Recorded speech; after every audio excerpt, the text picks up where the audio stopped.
कुछ मिनट पहले शांत दिख रहे मम्मी पापा फोन पर बात कर खुशी से चहकने लगे। डाइनिंग रूम में नाश्ता कर रहे अपने बहू और बेटे के पास आकर बोले, कल सुधा आ रही है, अभी अभी फोन पर बात हुई है, समधी भी साथ आएंगे। शशि, कल तुम दोपहर 4 बजे एयरपोर्ट चले जाना दोनों को लेने। सुधा को और कोई काम नहीं है क्या? जब देखो आ जाती है यहाँ पर। मैं नहीं जा पाऊंगा, मुझे और भी जरूरी काम है।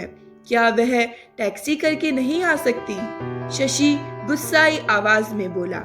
अपने बेटे के मुंह से अपनी बेटी के लिए ऐसे बोल सुनकर वह एकदम दंग रह गए। अरे तबीयत तो ठीक है ना तेरी? कैसे पागलों की तरह बातें कर रहा है? घर में 2 गाड़ियां होते हुए बहन को टैक्सी में आने के लिए कहता है। पिता बोले, रहने दो, मैं खुद जाकर ले आऊंगा अपनी बेटी को। करने दो उसे अपना काम।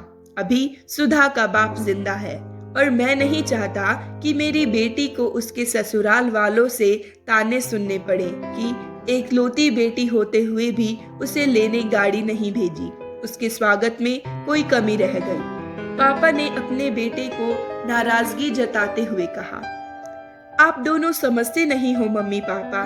वह जब भी इस घर में आती है तो सारी दिनचर्या बिगाड़ देती है। वह तो आराम से बैठी रहती है किसी महारानी की तरह। हम सबको उसकी आवभगत में लगना पड़ता है।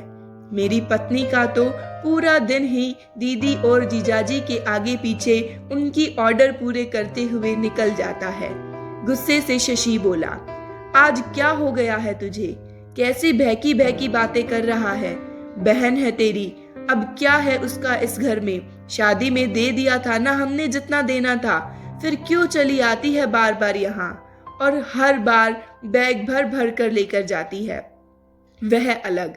आपको समझना चाहिए, वह सिर्फ हमें लूटने आती है और कुछ नहीं। शशि ने तंज कसते हुए कहा, तुझे क्या, अगर वह यहाँ से थोड़ा कुछ ले जाती है तो? यह सब मेरी मेहनत की कमाई है और मैं जो चाहूं करूं। चाहूं तो पूरा सुधा को दे दूं। पापा ने गुस्से से कांपते हुए बोला। शशि ने अपनी आवाज धीमी करते हुए बोला, मैं कहाँ कुछ नई बात कह रहा हूँ मम्मी पापा। मैं तो वही बोल रहा हूँ जो मैंने बरसों से बुआ के साथ होते हुए देखा है। आज अपनी बेटी के खिलाफ 2 शब्द क्या सुन लिए, आप तो गुस्से से लाल हो गए।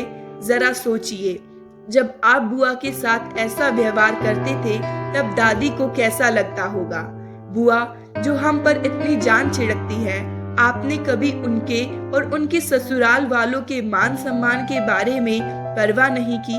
उन्होंने कभी भी आपसे कुछ नहीं मांगा, बल्कि हर बार वह अपने साथ कुछ न कुछ लेकर ही आती थी। लेकिन आपका व्यवहार कभी भी उनके साथ अच्छा नहीं था। दादी ने भी आपसे कभी नहीं कहा कि मेरी बेटी को पैसे दे दो या कुछ खरीद कर दे दो। फिर भी दादी को आपके यहाँ इतनी छूट नहीं थी कि वह अपनी बेटी को कुछ दिनों के लिए अपने पास बुला कर रहने दे। वह अपनी बेटी का ऐसा अपमान सहन नहीं कर पाए, इसीलिए वह गांव में पुराने घर में अकेले रहने चली गई। बुआ भी अपना अपमान सह लेती, पर आपने उनके पति का मान नहीं रखा, इसलिए उन्होंने भी हमारे घर आना जाना छोड़ दिया। जिस तरह सुधा इस घर की बेटी है, बुआ भी तो इस घर की बेटी ही है। आपने 2 बेटियों में फर्क कर अच्छा नहीं किया। और रही मेरी बात, तो मैं अपनी बहन से बहुत प्यार करता हूँ। मैंने कभी अपनी पत्नी को उसके खिलाफ गलत बोलने का हक नहीं दिया और वह बोलेगी भी नहीं।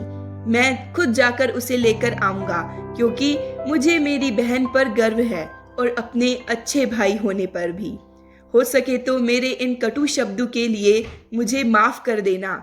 इतना कह शशि अपने ऑफिस के लिए निकल गया। माँ और पापा का सर शर्म से झुक गया। थोड़ी देर की शांति के बाद पापा ने अपनी बहन को फोन लगाया।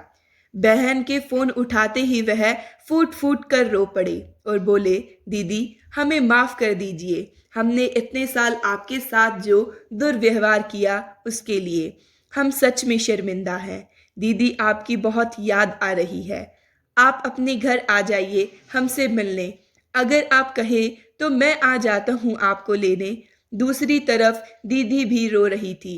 वह भाई के थोड़े से ही शब्दों में पिघल गई थी।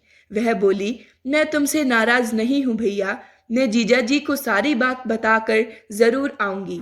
दोस्तों, बेटी तो बेटी होती है, बहन हो, बहू हो या बेटी, तीनों में कोई फर्क नहीं करना चाहिए। इन्हीं से घर की शोभा होती है और इन्हीं से घर खुशियों से भरा रहता है। यह प्यारी सी कहानी आपको कैसी लगी, कमेंट में ज़रूर बताएं।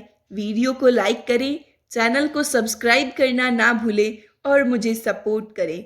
धन्यवाद।